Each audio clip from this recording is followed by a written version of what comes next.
நம்ம customer refresh ஆயிட்டு வர்றப்ப தேக்கடி சைட் சீன் போலாம் அப்படின்னாங்க. அதுக்குள்ளேயே நம்மளும் ஒரு டீயை போட்டு போயிடலான்ட்டு டீ கடைக்கு வந்து டீயை குடிச்சா அதுக்கு நம்ம ஒரு டீயே பரவாயில்லைங்க. நம்மளும் இப்போ சைட் சீன் கிளம்பிட்டோம். சைட் சீன் போகிறதுக்கு முன்னாடி சாப்பிட்டுட்டு போயிடலான்னு கஸ்டமரே ஒரு ஹோட்டல் சொன்னாங்க. சரி வாங்கன்னு சொல்லிட்டு அந்த ஹோட்டலுக்கு நம்ம போயிட்டோம். கேரளாவில் பிரியாணி நல்லா இருக்குமேன்ட்டு பிரியாணி தான் ஆர்டர் பண்ணியிருந்தேன். என்னடா வெள்ளை சோறா இருக்குன்னு கையை வச்சு கிளறி பார்த்தா உள்ள மசாலாவெல்லாம் மறைச்சு வச்சிருக்காங்க. ஒருவேளை கேரளா பிரியாணி எல்லாம் அப்படி தான் இருக்கும்னு நினச்சிக்கிட்டு நானும் நல்லா ஃபுல் கட்டிட்டு வந்துட்டேன். நம்ம கஸ்டமரும் ரொம்ப ஆசைப்பட்டு கேட்டாங்க எலிஃபென்ட் சஃபாரி போகலாம்பாண்டு. சரி வாங்கன்னு சொல்லிட்டு நம்மளும் எலிஃபென்ட் சஃபாரியில் கொண்டு வந்து இறக்கி விட்டாச்சு.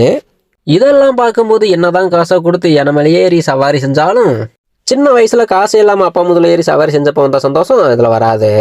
டே ஓனர, நீ அடிக்கடி ஒன்று சொல்லுவில்ல, வண்டி யானை மாதிரியா சும்மா எத்தனை பேர்த்த ஏத்தணும் தாங்குவாங்க அப்படி நொட்டுவேன். அந்த அபர்வாட்டே அம்மா பிரியாணில வெறும் 3 பேரை தாண்டா ஏற்றிட்டு ஓட்டிட்டு இருக்காங்க. ஆனா தம்மா துண்டு இருக்கையா மேல எத்தனை பேரை ஏற்றி ஓட்டிட்டு இருந்திருக்க, இத்தனை நாளா என்னை ஏமாத்தியாண்டா. அடுத்ததா நம்ம கஸ்டமரும் ஜீப் சஃபாரி போகலாம் அப்படின்னாங்க. அதுக்கு வண்டி அரேஞ்ச் பண்ணி வர வச்சாச்சு.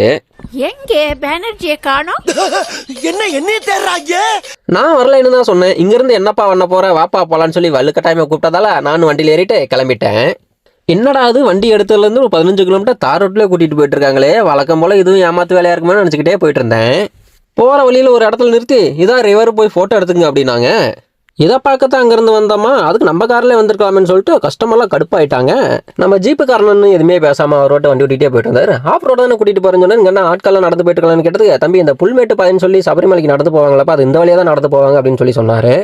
ஒரு மணி நேரம் டிராவலுக்கு அப்புறம் நம்ம ஜீப்புக்காரன்னு ஆஃப் ரோடில் வண்டி ஓட ஆரம்பிச்சிட்டாரு. அப்பாடா ஒரு வழியாக ஆஃப் ரோடை பார்த்துட்டோம்னான்னு சொல்லி கஸ்டமர் மூஞ்சில் அப்போ தான் சந்தோஷத்தையே பார்த்தேன். என்னடா அது ஆஃப் ரோடே காணன்னு சொல்லி காண்டில் வந்த கஸ்டமருக்கு இப்போ படுற அப்படின்னு சொல்லி ஜீப்புக்காரன்னு எல்லாத்தையுமே கதற விட்டாரு.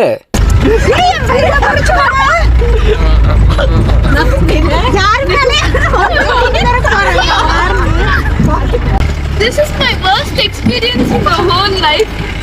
கஸ்டமர்ஸ்லாம் ரொம்ப ஹாப்பி ஆகிட்டாங்க. நானும் ஆஃப் ரோடில் எத்தனையோ பக்கம் போயிருக்கேன். நான் இந்த மாதிரி ஒரு ஆஃப் ரோடு நான் எங்கேயுமே பார்த்ததில்லைங்க. நான் வரும்போதே ஒரு டவுட்டோட தான் வந்தேன். எல்லாம் சும்மா ஏமாற்றி கூட்டிகிட்டு போவாங்க, எதுக்கடா போய்கிட்டு அப்படின்னு தான் நினச்சி வந்தேன்.